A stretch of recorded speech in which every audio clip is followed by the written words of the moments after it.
Let's talk about it, BC. We start with the most obvious, which of course is going to be UFC Paris. We'll kick things off there. BC, Renato Moicano, what do you want to say? Battered Benoit Saint-Denis. Holy shit. To score a TKO essentially after the end of the second round. This was the main event at UFC Paris in the lightweight division. Very simple question for you.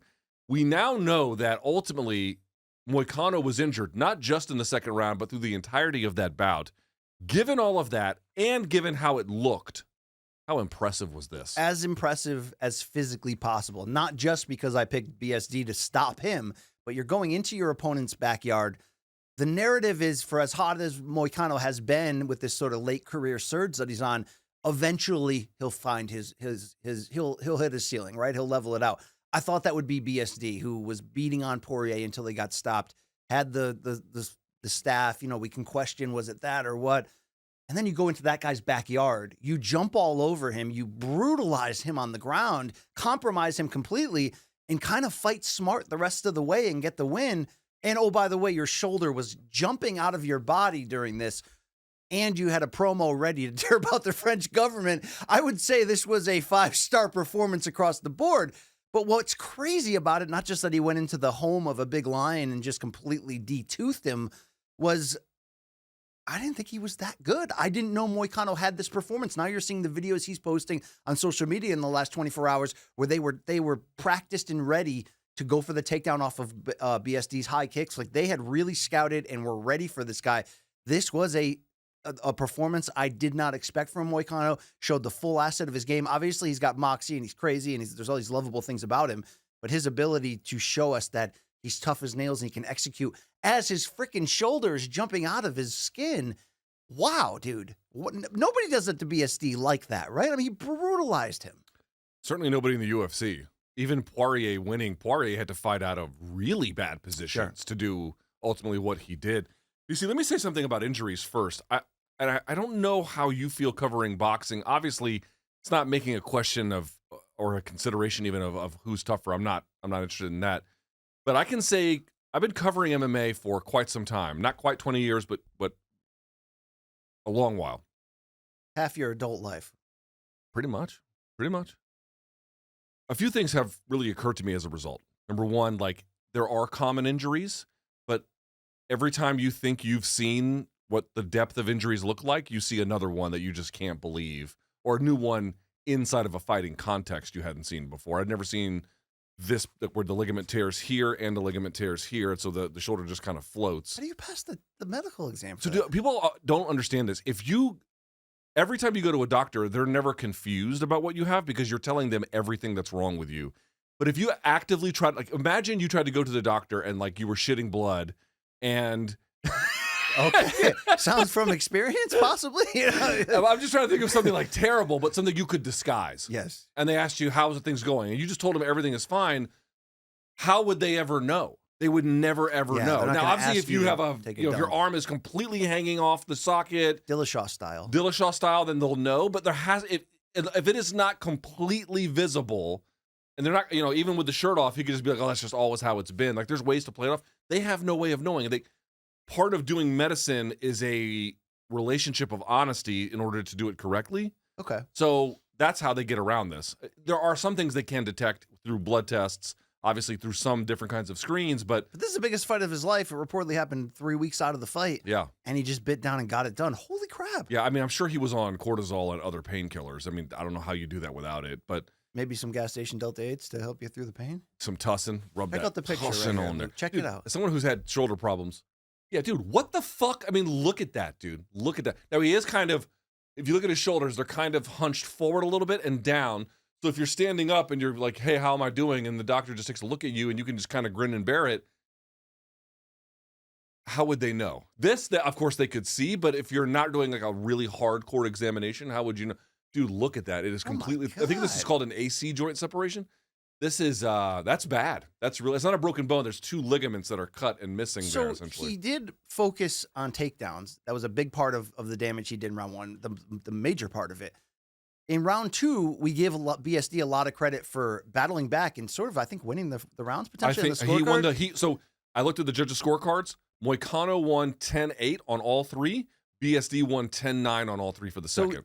now in hindsight, we can say on the feet, at least, Moicano heavily compromised in this fight. How could he not be with that? Extremely compromised. I can't believe he fought this way.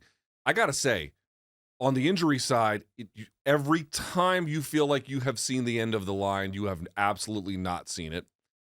As it pertains to his performance, dude, this was so impressive, and I want it in a very specific context. I don't know if Moicano will ever win a belt. Seems unlikely, but perhaps not. But there is a certain kind of guy, and you definitely see them in the lower weight classes, 155 and down, of which this is one. And of course, Moicano used to compete at 145. There's a certain kind of guy who maybe they won't win a title. They might get to it, but they're a little bit short of that. But by the time they reach 34, 35 years of age, all the parts of their game have really come together very well. And they've got great experience against tough guys, some tough losses, some good wins along the way. They've really matured in their skill set. Like, they're a formidable force. Plus, he woke up on the marketing side. Something like a switch was flipped. For sure. I'm only focusing for this particular point on the game itself, Sure. But you're absolutely right. That is a huge component. His English proficiency, and he seems to be a very funny guy in general. That's also raising his visibility. But I'm just talking about the game itself. They come to a certain point where all of that reaches ahead. And if your game is lacking in any kind of significant way, they will eat you alive. Another guy like this was Carlos Diego Ferreira. He won some and he lost some, but right around the age of 35, he began to put it together really well. Black belt for a long time. If your game had substantive holes in it against him, he was going to make you pay for it. Dude, BSD is tough. BSD is athletic. BSD is incredibly driven, but there are limits to what he does. And somebody like Moicano, who has that depth of technique, right? I mean, look at the difference in the depth of their technique on the ground. It was significant. And you only get to that place that Moicano's in with years and years and years of steady investment. He didn't peak at 27, 28 like an Ilya Topuria. Sure. He's peaking at 35. He's had like some tough loss. I mean, the Ortega and the Aldo loss were enough to show you that he may not be ready for that level. He was winning that Ortega fight until it just kind of came apart against him. Like, there's been times where you're like, wow, Moicano could be the next big thing. And maybe 145 wasn't the right weight class. There's a lot of things we can all say. I'm just pointing out there are ways to look. I always say this. People are like, oh, I only care about the championship fighters and nobody else, or people who are like destined for it. Moicano may end up getting there. We shall see. But even if he doesn't, he's got the kind of mature veteran game that, to me, is a delight to watch. The way he was able to prevent BSD from sitting up from double butterfly, the way he was able to take the back, maintain back position, and most importantly to me, maintain back to mount position without ever relinquishing it, or at a bare minimum, he'd have to go to half guard, and then he could easily recapture by turning the hips over to the same side, getting it back. And then to his ground and pound, it wasn't like he was just throwing randomly hardcore. Super precise. Okay, I want to ask you about the whole way through. Because that ground and pound was the reason why he won that fight. It was nasty. He got BSD to a position where his face was falling apart, and it seemed inevitable that even a jab or anything was just going to cause the doctor to do exactly what he ultimately did. Was that... I mean, look, for all the hype we gave BSD, I don't hold the Poirier loss against him necessarily because he was winning that fight. He had the medical setback with the staph infection, but he did find a way to lose that fight. Was that like, I mean, you never would have expected him to take, if he's that level of fighter that we thought, BSD, he took a shitload of basic damage with some aggressive elbows. So how much of that equation is Moicano's timing and the way he set it up? And BSD almost looking too casual. And you notice that? Like, the defense wasn't really that tight. There was a couple elbows that were getting through, and you're sort of like, dude, okay, you got to cover up, or these are gonna matter soon. And then suddenly 3 more, it seemed like flush elbows, and then that's where he's at. So BSD in this fight has something I call the Frank Mir Shane Carwin syndrome. You ever seen Frank Mir versus Shane Carwin? Yes, of course. This was for an interim heavyweight title at the time. And if you notice, Shane Carwin, what was the scouting report at the time? Shane Carwin had enormous power. Huge power. You can go back and look at many of his fights. One of my favorite ones for Shane Carwin is the Christian Wellish fight, who was an AKA fighter. He gets hit with a cross, and it spins his head to the other side and launches his mouthpiece into orbit in like a shocking kind of way. His melts him. uppercuts in the clinch were devastating. He melts him right there. Yeah. So in this fight, they're up against the fence, and Carwin is not drilling him with his heaviest shot, but they're heavy. They're all quite heavy. And what Frank Mir does in that fight sort of makes sense, which is you can see him taking not gasping breaths, but big inhalations through his nose, like trying to stay calm. Don't want to panic under pressure. You'll make bad decisions. But the problem is, if you're getting teed off on, you definitely don't want to panic, but you also don't want to reduce the alarm so much that you keep getting drilled. And he keeps getting drilled. He was too comfortable there, and ultimately gets finished off. To your point, BSD was trying to stay calm. That's good. But if you stay so calm that you end up just taking more abuse, there's no benefit to staying that particular calm. But however, I'm going to say something. The best ground and pound guys in MMA today, they all have a common denominator about what they do. They have different ways of setting it up, different ways of maintaining. We were talking about this before the show, Long Island Luke, about what Khabib Nurmagomedov does. We're talking about it in a separate context about the takedowns. We'll talk about that when we get to Brendan Allen. But he is very clear about something. You have to be able in MMA to use your legs to maintain not just top position, but to control the bottom player so that your hands are free to punch. And he used that body triangle, maintaining it through rotation of position to absolutely tee off with on a that hurt guy. shoulder. With a hurt shoulder. Using both hands. I mean, dude, that is skill. I have to say, I'm disappointed BSD looking so out of his depth in that situation. It cost him the fight. It's a tough position to get out of. Obviously a tough position, but it's like we had him ready to essentially, to win this by knockout and catapult into legitimate contention. And he certainly showed you elements that would make you believe that, but this was such a step back in that regard. There are certain guys who get great wins in the UFC because they have some skill, but then they just have so much drive and aggression, it kind of overwhelms people. DDP. And he's a championship level fighter. For sure. I'm not discounting him to that, but he rides these big momentums and he goes after. They're usually power punchers. They're usually not like mixed guys like this, like a Drew McFedries. You guys remember Drew McFedries? Yeah. You remember him, Long Island Luke? No? Big. Not his fault. He was born in the 1990s, as you would say. Not your fault. The point I'm trying to make is he had big power, huge power, and they would get wins just by cracking people. But then when someone could stand up to it or get around it, their game would just kind of collapse. BSD is better than that, but it's a similar kind of thing. I thought that was going to happen to Moicano, and instead, look at the result. He looked incredible. Now, BC, let me advance the conversation here a little bit. Yeah. By the way, do we have that? We had the X-ray. Is that all we have of BSD? Oh yeah, look at BSD's face. Oh, Lord. So this is basically, I think, a round of damage. I mean, I guess you could say 2 rounds. It was 1 round. So his right eye completely swelled shut and had a massive cut on the outside swelling part that was just gushing all over his face. And then obviously you can see his left eye was severely. Any issues with the stoppage? No, because there's only so much you can take in that. It's funny. I was talking to Tim Zhu in an interview that'll be on my channel this week, and he was explaining what it's like to fight through when your face is a crimson mess and the blood is getting in your eyes and it's burning and you can't see.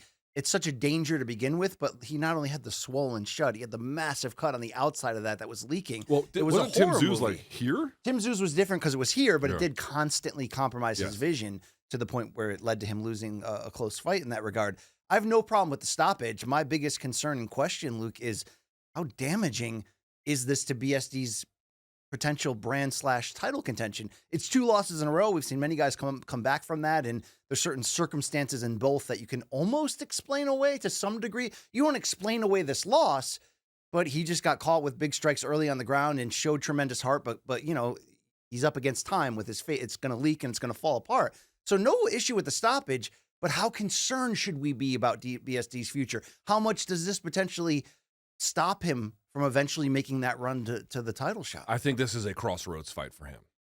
The only conceivable conclusion you can have, and I know he used the excuse of he was on antibiotics for staph ahead of the Poirier fight. This is the first show I've done back since vacation where I've not been on antibiotics. I'm actually done with them now. That's true. You had. So I understand that, like, and he was probably on heavy artillery. So yes, it will drain you. I certainly respect and understand that. You can't use it anymore. Plus, your opponent had a terrible orthopedic injury, and you got fucking dominated. you have to be able to look at this and say, you don't have enough skill yet.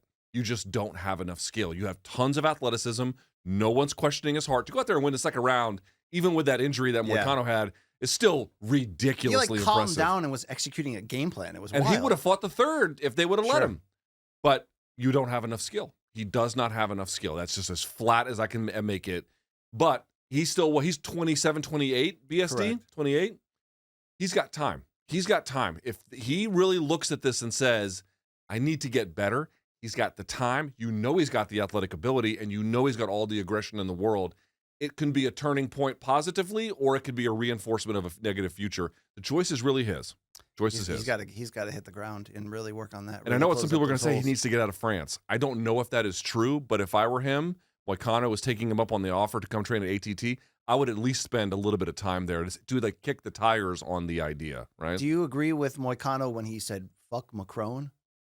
I mean, I don't think anybody likes Emmanuel Macron, right? I don't know much about the bloke. Yeah, he's widely disliked. Okay. I mean, I'll put it that way. But you know what? I said this, and I maintain it. None of that shit counts till someone does it in Saudi Arabia. Hey, Dariush brought up Jesus in the Middle East. Okay, right? but that's all Abrahamic religion stuff. Jesus is a prophet in Islam. Like, that's not... It was ballsy, though. A little bit ballsy. A little bit ballsy. That was also UAE, correct? Correct. Yeah. Okay, it's I'll give him honorable mention. Honorable mention.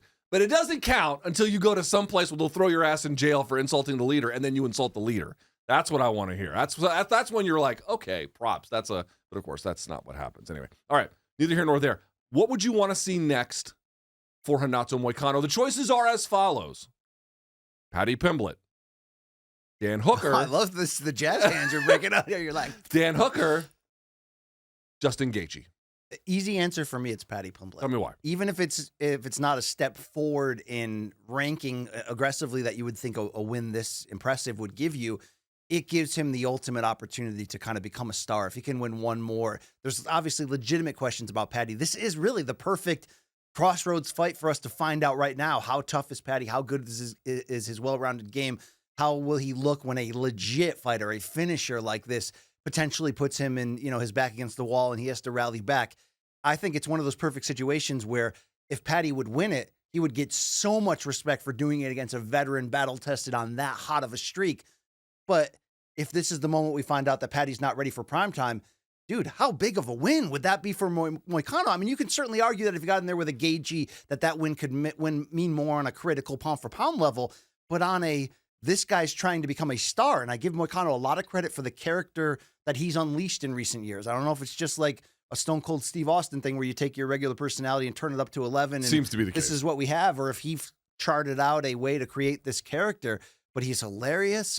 It would be a monster win, and I think you even have the opportunity to bring this fight to the UK and make it. You have to see that. Look, you have of all the tests you can do for Paddy.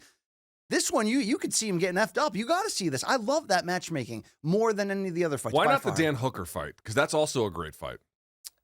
It would make sense on the idea of who can take a leap in the rankings, but I don't think it's as valuable for Moicano because he's got. I mean, think about it from like. He's got a window. Look, he's got a window here to do it. Wouldn't you want Paddy, who's so less proven compared to these other guys? And you get double the commercial exposure? First of all three of those choices are great. There's not a bad one in there. The Gaethje one means a little bit less to me because I don't really know how much time he's got left in the sport. I don't know if that's exactly the direction we should go.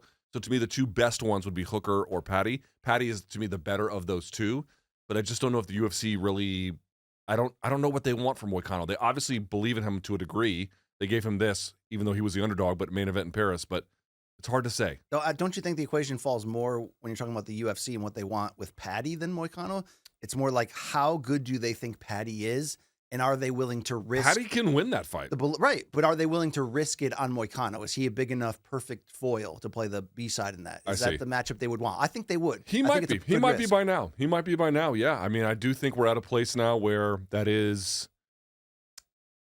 Listen, if you're main eventing an overseas card in a, I won't say premier, but a market of the future, let's say, market of the present, but also market of the future, they probably do believe in you. And dude, he performed awesome. Would he be the favorite? Moicano might be the betting favorite. I think he would be, but slight. It'd be very slight. I mean, I have respect for Paddy's game and the increments he's been adding to it, Yeah. the maturity, the poise, and all of that. But you got a favor from a betting standpoint, Moicano. This would be a great fight. I mean, look, talk me into Hooker on the other side outside of just could be a fun, crazy action fight. There's not a lot of personality. I don't know. Well, the thing is, Hooker's ranked 5th, and so there's a value there because of his rankings position that I think he covets, and I think would make a lot of sense. I mean, dude, Renato Moicano versus Dan Hooker would be an awesome fight. People are acting like it wouldn't be.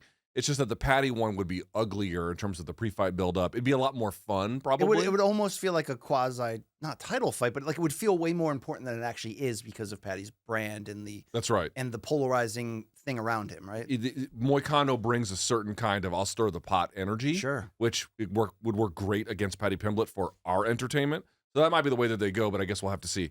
In terms of the other parts of this card, BC, Nasruddin Imavov gets a decision win over Brendan Allen, 2-1, essentially. What did you make of their performances, and who should be next for Imavov? It wasn't pretty. It was a tactical one on the ground there, largely by Imavov. But I thought he showed his veteranness, and it really showed Brendan Allen might, possibly not being ready for prime time. And you saw that. He had a very good first round, couldn't make the adjustments to stop what Imavov was doing in rounds 2 and 3. Couldn't really figure out how to win that fight. So it said a lot. Wasn't overly exciting, but Imavov is becoming one of these like sleeper contenders now, where not every fight is an absolute banger, but does part of him remind you of Mousasi, or do they just kind of look alike? There's parts of the game. I think it's more that they look alike. I think Mousasi's game was a little bit more well-rounded. Sure, and he was certainly a better fighter at this point when you're comparing what they've, what their reputation is and who they beat and what they've accomplished. But this win streak now, stopping Cannonier, this to Allen. There's another good name in that too on this 3-fight turn. Delidze, thank you, Luke. Did he show you here in a veteran sense? Like he's here, he's ready for real contention. Obviously, not exciting, not great, but he figured out the lane to win this fight. He leaned in it and he got it done on a technical basis. He had 2 tough losses, as you mentioned, to Strickland and Curtis all the way back in 2023, and it seems like since then he has learned quite a bit about himself and his game. I still think some of this was. It was interesting to me. Brendan Allen looked good early. Definitely looked really good early. That first round, no question that he won it. But in the second round, like how often did you see this? We talked about this as well. Khabib Nurmagomedov is big on this. He would push Imavov to the fence off a single leg and then would just let him stay there in position rather than making him balance. And the best guys in those positions make him balance. I don't know if he had the gas tank. I don't really know. I didn't see like urgency. Like this is his fight. This is his moment. And then the other part too was wrestling on his knees. I mean, I'm not saying anything he doesn't know. Imavov has good first order takedown defense, like a good sprawl. But I have the feeling if you chain stuff together, you could really get the better of him, or at a bare minimum find the back. And it just seemed like Allen would have a good, decent first attempt at it. It'd get stuffed, and then he'd just be stuck underneath, and then you pull guard and try and sit underneath like that, which can be fine if you're Demi and Maya, but that's a hard act to follow. So it wasn't a great performance from Brendan Allen. There was parts of it that were great. Imavov, to me, looks competent. Good in certain areas. His boxing looked good. I thought that was the best part about his game. He's pretty well-rounded. He's not overly exciting. He's not overly dynamic. He's sound. He's sound. He's not excellent everywhere. Do you think he represents his Dagestani heritage enough in the cage? Would you like to see more of a commitment to dominant wrestling? No, I would want to see him do what he does best. I think he's good, not great. Sure. And so for that reason, I'm not like super high on him. But if you're incomplete, he's sort of becoming that guy that lets you know yes, that. He's not necessarily a gatekeeper. He's making his own rise now. That's right. If you're lacking, he's not the same kind of depth of technique as a guy like Moicano, but in a similar kind of way, I thought Brendan Allen's wrestling, he wasn't really able to chain stuff together very effectively, and that really hurt him. It was a disappointing performance. A little bit, yeah. I think he's better than what he showed, but you got to show what you have, and it was okay. It was okay. It wasn't great. BC, we have to talk about our guy, Matt Frivola. Oh, my God. Do we have that TKO? It's in. Have you seen this? Can you pull it out of there? Can you pull it up by chance? We'll revisit it. Yeah, he'll find it. So Fares Ziam, who looked really good, who looked pretty good, TKOs him. After beating his ass, I thought, I'd seen the highlight before I watched the fight, so I'm thinking, okay, maybe Frivola's in this fight. He just got caught. No, he got systematically beaten down. Here it is. And set up perfectly. We have it here. I mean, look at dude. Oh, man. So in my opinion, BC, Justin Gaethje being KO'd by Max Holloway is KO of the year. Sure. But, buddy, if this ain't number 2, I don't know what is. This is a phenomenal knockout. So we'll talk about Ziam in just a second, but we got to talk about our guy, Matt Frivola. We've had him on RSD. I love Matt Frivola. He just had a kid. He's vacationing in France. He seemed to have a good attitude about it all. Yes. I hope he's okay. Took pictures with Ziam after. And This is several knockouts he's had in his career. Where does he go from here? it's hard because what is he, 34/35? He's right in Something that like pocket that, yeah. there where you wonder, have we found out about him enough when he does move up to the highest level as we've seen him kind of level off against BSD. Now there's been some tough knockout losses in the past. I mean, look, he's aggressive. He can be dangerous, but he got handled in this fight. So it's funny. I got to bring back Long Island Luke because he lives in the same damn town as Frivola. So this must be feel like the home team. But do you almost feel like you could make a case, Long Island, that he should step away? Yeah, I hate to say it, and I don't know. I'm not in charge of his financial future, but this is a brutal loss, and I would not be shocked if he stepped away. What about if you just take the Hold full on, year off? Let me ask a question, if I may. I'm not saying that shot wouldn't have KO'd him no matter what, but I do wonder both what the KO shows and then what the aftermath is about the resiliency of Frivola's chin at this point. I agree. That's the argument. Yeah. We've seen him get flash KO'd a few times now, so it's just. And this was no flash. No, This I'm was saying this just the adds on full top of Monty it. on this Yeah. one. But all the credit in the world. You mentioned Ziam was doing well. Listen to these numbers, BC. These are, again, quantitative, not qualitative totals, but in significant strikes in round 1, Ziam 18 to Frivola's 9. In round 2, 34-7. And in round 3, it wasn't very long, but 6-0. He also got 3 takedowns in round 3. Dude, he was savvy on He the got round one too. takedown in round 1, and Frivola got 1 takedown in round 1 as well. But this was comprehensively good. It from really Ziam. was. I mean, how much did this make you excited with Ziam that we have a new arrival of somebody on the scene? Was it just one fight, one good performance, or are you circling him on your rankings in the UFC war room as a guy to watch? I definitely feel like this was a bit of a standout performance, but and he's got a couple other nice wins. He has a win over Jai Herbert. But the fight before this, he had a split against Claudio Puelles, who is kind of a little bit one note. Sure. So more to show. But obviously, this was ridiculous. Brian Battle had a nice win. He gets a TKO in the second round. He's doing a lot to getting his brand out there more. I like the added tats. I certainly like the aggressiveness of that finish and the call out after that we'll see in the shit later. The sort of battle with the French fans. But would you agree that while he's still sort of building a case into true contention and us going from, okay, that was a tough guy, he had some success there, to now he's legit, he's kind of playing the right notes with the look, the attitude, the feel. Like I cheer for him. I want to see him do well. He's starting to win me over. Look, are you on my level with that? Or are you like, man, I hate MMA fighters? No, I don't hate MMA fighters, but I Just white people. just you. No, it's not even that. It's just that he had a good fight. He had a very spirited pre-fight thing going on, and certainly his post-fight call-out was memorable. Sure. But I'm most high on fighters who have championship potential. I just don't know if we're there with him. I'm not saying we're not. I don't know. So, this is why when people are like, I like so-and-so's call-out, and I'm like, well, how good are they? And then, you get a bit of a mixed answer, and it's like, this is why I like Ilya Topuria. I don't give a shit what these guys say for the most part. I want to see what they do when they perform.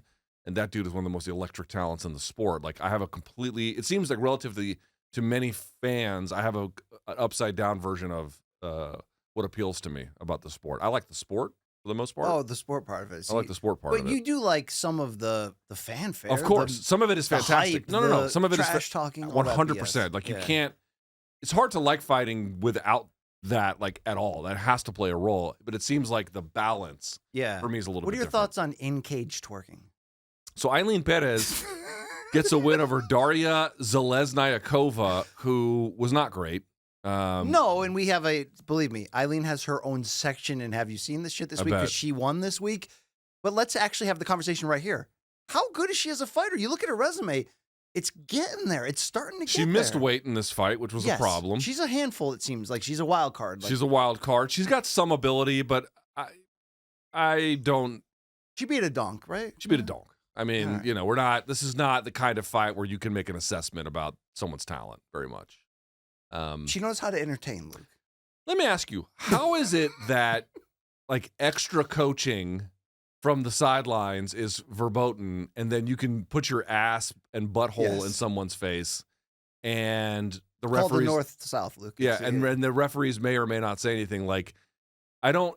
It's not that I care about either one individually, but I don't quite get the standard that we're trying to uphold. Do you here. sit in the same pocket I do, where as much as you like want sportsmanship and Bushido and people to treat each other right, the allure of the ridiculi, her putting her ass in the face of somebody she just beat up and submitted, I don't know, dude. Maybe it's my gas station hot dog upbringing, but like I also really like that shit too. See, it's the kind of thing you would do to your sibling, right? If you were like squabbling with your sibling, Yes. and you were wrestling. You ever had a brother? You're wrestling with your brother, and You're you finally win. him, yeah. Yeah, you fart in his face. You know what I mean? It felt. I've lived those lives. It felt a little bit like that. Which again, it's not like I find it offensive. I just find the rules of MMA, like what are the rules of engagement? What are the rules of decorum? What's the difference between them? Let me ask you a personal thing. Would you rather have a completely buttoned up Bushido, almost one championship vibe going on? Or would you be okay with more sauciness with, remember the Strikeforce Nashville brawl? Gentlemen, we're on live TV. I was sitting there on TV going, yeah. Like that was, I like hijinks like that. I think You here, not? I will say this. In general, I don't think you should get in the way of a fighter celebration. I don't like it when the commission fines people for getting on top of the cage. I understand why they do it, but I don't agree with it. Unless it's Molly Meatball running around in circles with Paddy on her shoulders for like an hour. And you're like, however, what I will say is if you've submitted an opponent, whether they're conscious or not, and the referee tells you to get off, you need to get off and like move away from them. Off. You know what I'm saying? 22 positions in a one-night stand. What song is that? By Prince off of Diamonds and Pearls. Sorry, I lived the 90s. I still live in them, apparently.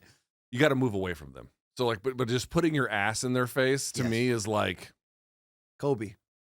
It's a little much. Kobe. It's a little much. Tell me how my ass tastes. It's a little much. All right, BC, with that in mind, any other thoughts on this card? UFC Paris. Fun card for the most part. Do you see Schaub tweeted that this card on paper was like way better than the Sphere? I thought that was a little aggressive. He said that? Yeah. He's been very anti-Sphere. I thought it was an okay card. I like the crowd. The crowd was into it. We certainly had some good performances here, but it didn't move me. Long Island Luke, you're in the weeds, dude. You in the main card minute pot are like punch for punch. Did that card move you at all? Nah, it was better on paper than it actually played out. I didn't think it was that great. It's always the ones you miss. That's what they say. Oh, it's the ones that no one that considers that they're always great. And I'm like, that's what you believe if you're the world's biggest fucking moron. That's what morons believe. Just so everyone knows that, okay? Yeah. Did you see that study came out that power slap brings brain damage on 78% of its yeah. I mean, I'm like, I bet it's higher than that. Can we just trade? What are you passionate about? What are you passionate about? Are you passionate about taking brain damage for cheap? No. I didn't know where you were going with that passionate speech. Don't you remember what Dana White said? Because he was asked about like his own brain damage, and he was asked about the safety of power slap, and his answer was basically like, what are you? I got news for doctors. You're all going to die, which is true. Yes. What are you passionate about? And I'm like, it's very hard to make an argument that anyone is passionate about slap. It's like, no. What did you think about it got a lot of mileage out of the McMahon Netflix doc that Stone Cold I need Steve to watch Austin, this. It's all over my timeline. Stone Cold Steve Austin went on a rant. It was they were having a conversation about brain damage and Chris Benoit and are the McMahons ultimately responsible for not previously having the wellness program that they ultimately had to put in after Chris Benoit. But they had, concussion experts speak, and then suddenly Stone Cold Steve Austin's like, yeah, I don't believe in that CTE. I just don't believe in it. It's like saying I don't believe in the rain. Like, well, you don't have a choice. Yeah, I don't think it's like when someone like Dom Cruz is like, yes, I do not believe in ring rust. It's not a real thing. Or cage rust. I think that's more of just like you're training your mind that this will not affect me. But I think CTE stands for chronic traumatic encephalopathy. They can see it in your fucking brain. They showed the Benoit scans of his brain. Like they can. It was the worst they'd ever seen. The tau proteins get tangled. That's what they mean. It's not like this is what I mean. Like I don't believe in the sun. You don't have to. It's like it's there irrespective of your belief of it.